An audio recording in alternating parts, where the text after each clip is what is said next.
Maman Nicole Mbote na yo. Comment les bisons les élections du Uganda? Une année et demie. Wana bozo milengele okokota lisusu to okokota te olembi te mosala ngo ya politique. Na rolemba aussi côté na kana na makasi. Une passion. Et d'aller passion depuis bon mois. Yo au moins na malamu ata passer à la télévision, ba journaliste, ba soza na passion wana en tout cas si okokangami soza no sala ngo ata na modèle mususu et ça raté na dernière élection, on s'oppose na dernière mususu sur le terrain à travers l'association. Faut les action, il faut rouler mangote. Pendant que ça va te salir c'est mon mingi. Bato ba kolanda yo po yebite to koma na Mama Mimi TV, bazali na posa baye bayo. Bakomituna azali nani to yoki kombo Nicole Bomele. To yebipe libota Bomele ya monene kobanda na papa. Kasi eloko nini ye penza asala. Ngai nazali concert communal depuis 2006. Depuis 2018, Nazali député dans le Parlement bruxellois. Nazali député dans le Parlement à Fédération Wallonie-Bruxelles. Mais au Pays-Bas, il y a avant politique, Nazali impliqué dans la vie associative. D'ailleurs, on a continué toujours à payer en go, Balamoko. C'est mon terrain naïe. La tiki monde associatif, c'est la monsala naïe. Mais ce que le monde associatif, tu collaboreras dans le barreau. Parce que bon, si le problème est ali, comme on a un bisto en tant que politique, en tant que député, ma problème na bango le belabiso ko sala yiki ngonga itala iloko zo simbate iloko ezali ndenge nini eza ndenge nini alors ngai so na niveau nanga na ko interpeller ba ministre na ko sala pe loi to na possibilité ko sala ba loi ne tikala milité ba association ba ki na problème makasi o ba ki pa madre panocytose ba bi que maladie wana maman Gisèle Mandaïla zalaka kuna na kati et pas na kati ni pas na kati depuis kutala ataka secrétaire d'état za ko sala ngo yepena mususu mona mususu yepe cicatrisé la bout puis en tout cas na défi to ça na souci yango mingi nga depuis Calapé parce que rentre nanga moi nani ali bosso ba saka les premières greffe ya moi na Belgique awa ya moi parce que zaki ka ali bosso saka opération wana dune baki comment depuis kala na ko konotika sœur nanga d'où vraiment et quoi biso défi to défendre kango mingi. Alors c'est ainsi que l'association payée na ngonga wana pe to bouger les choses na niveau et ba compétence nangai na interpeller qui ministre na sali pe siko proposition de résolution c'est-à-dire c'est une loi pour na ba sala ka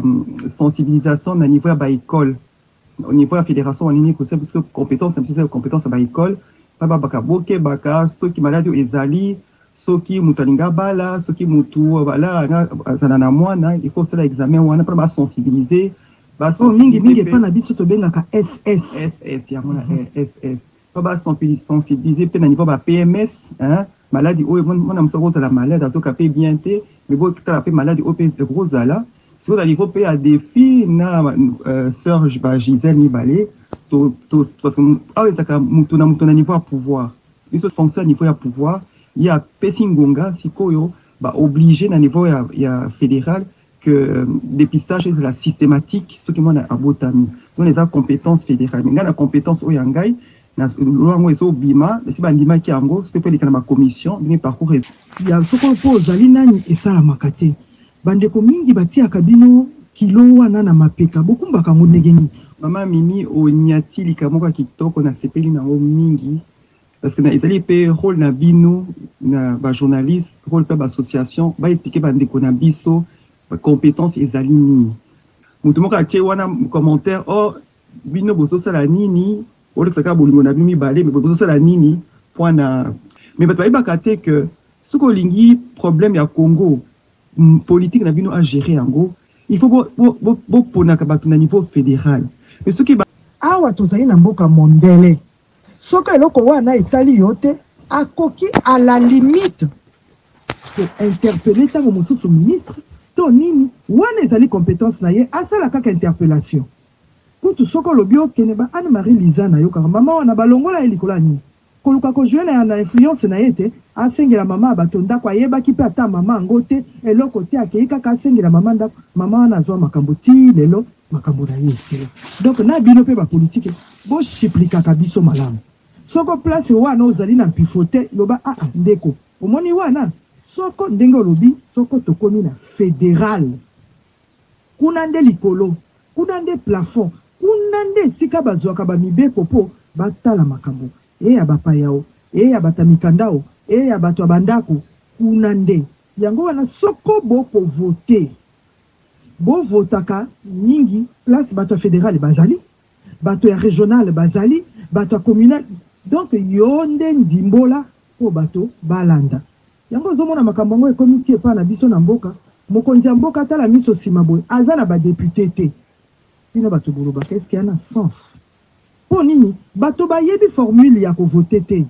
soko mokonzi aza na badepute ebele te na kati ya parlement elakisi bato oyo ya mokonzi bakozala na mpifo ya kopesa maloba te wana nakoloba na cadre normal ya makambo soko badepute ya kote ya président baza ebele te elakisi makambo oyo président ye nango bakotia ye be bakale akoleka te libeko na ye ekoleka te yango wana soko tokopona toyebaka nde makambo bokomona enrôlement ekosalama na niveau ya ambassade na biso ya Congo na simba mibale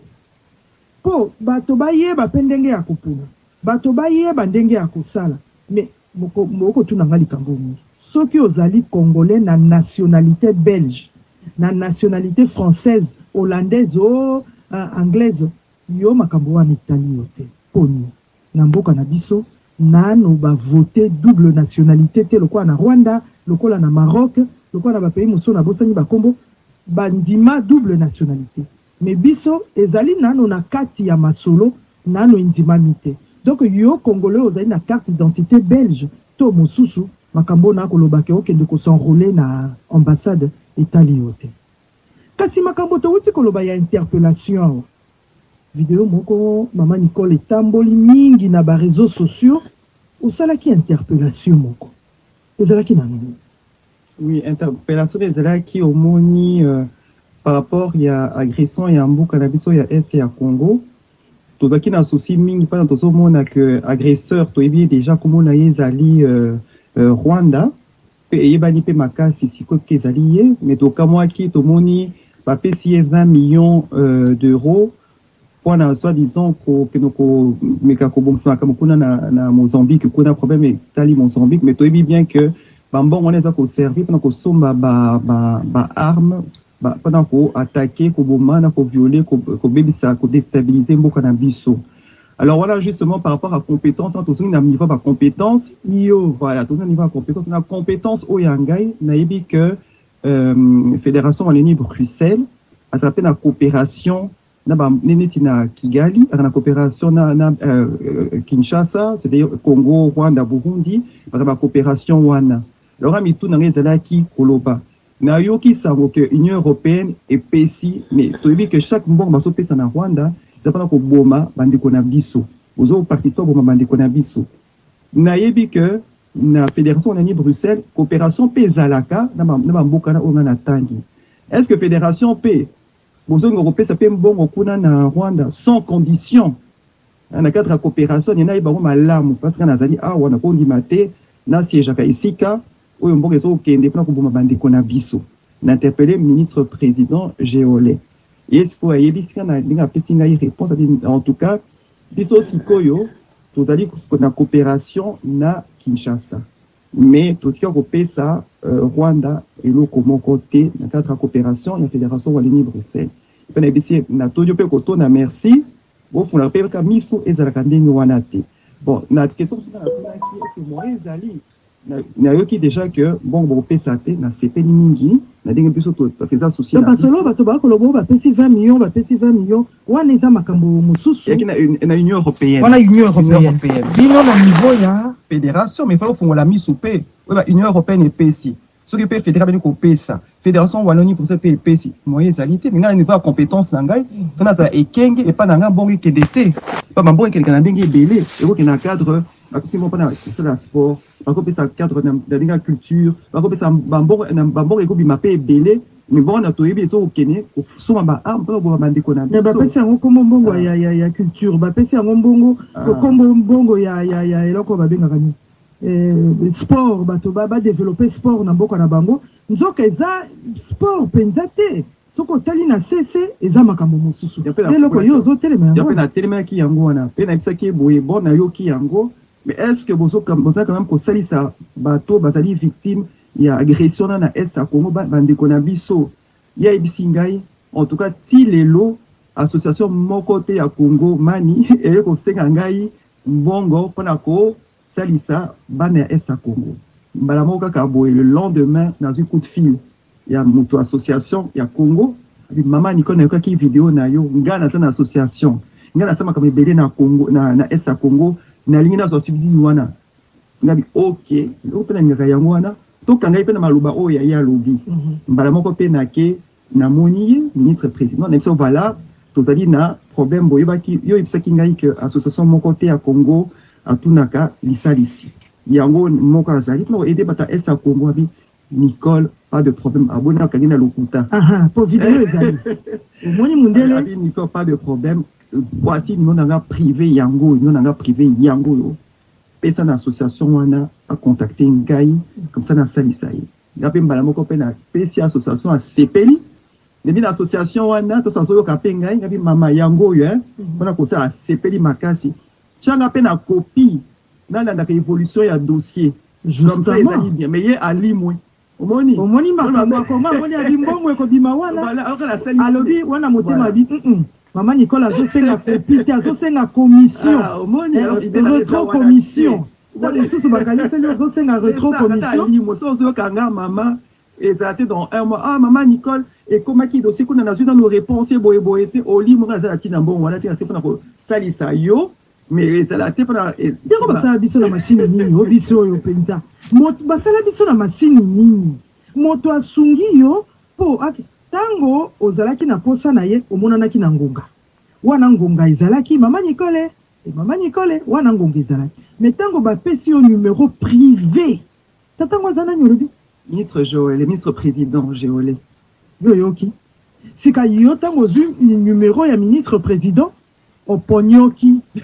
wana ngonga ezali susu te wana komite mama Nicole esengela kina tia totangi okombote polo bobo kena ko belela nga kuna na radio yo moko kaka ndo miyebi wana komyote na kina makambo ebele makambo ebele botami kaka tango so zwi numéro privé ya Joël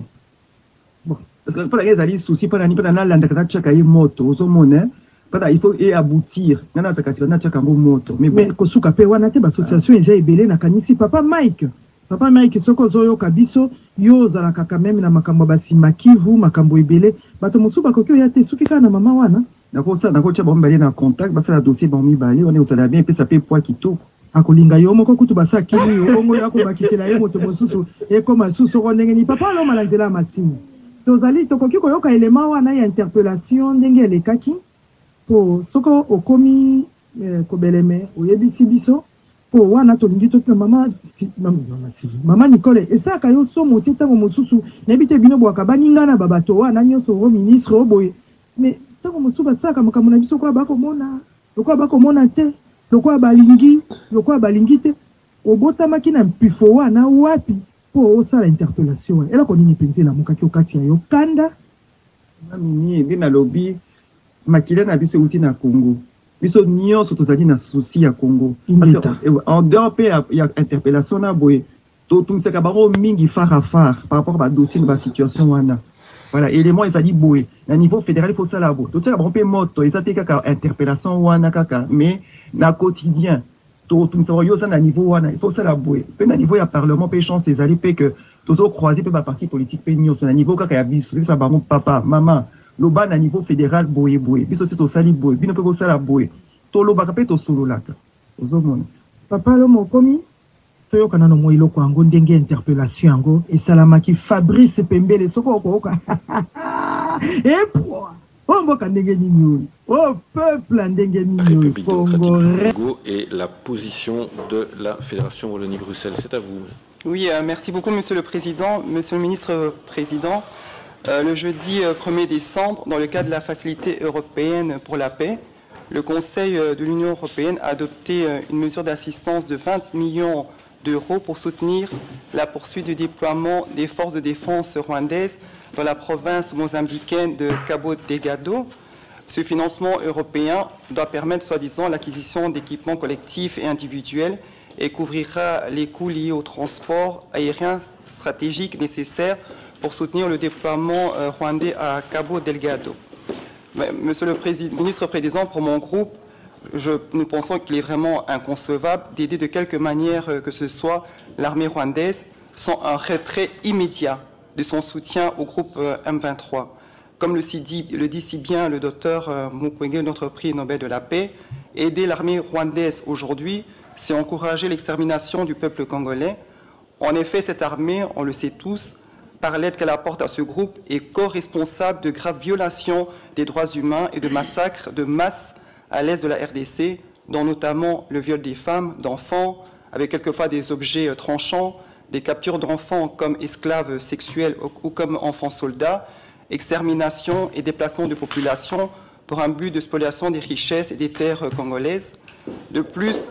vous pensez bien, Monsieur le ministre-président, que ce financement européen accordé à l'armée du Rwanda cautionne et soutient indirectement le conflit armé et dont la violation des droits humains que j'ai précité.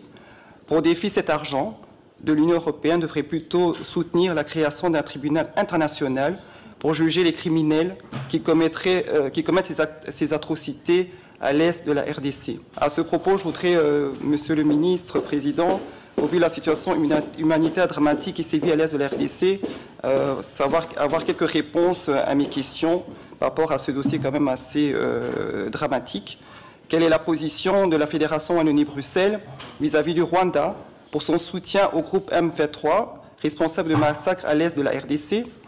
Que pensez-vous de cette décision européenne d'accorder sans condition un financement supplémentaire de 20 millions d'euros?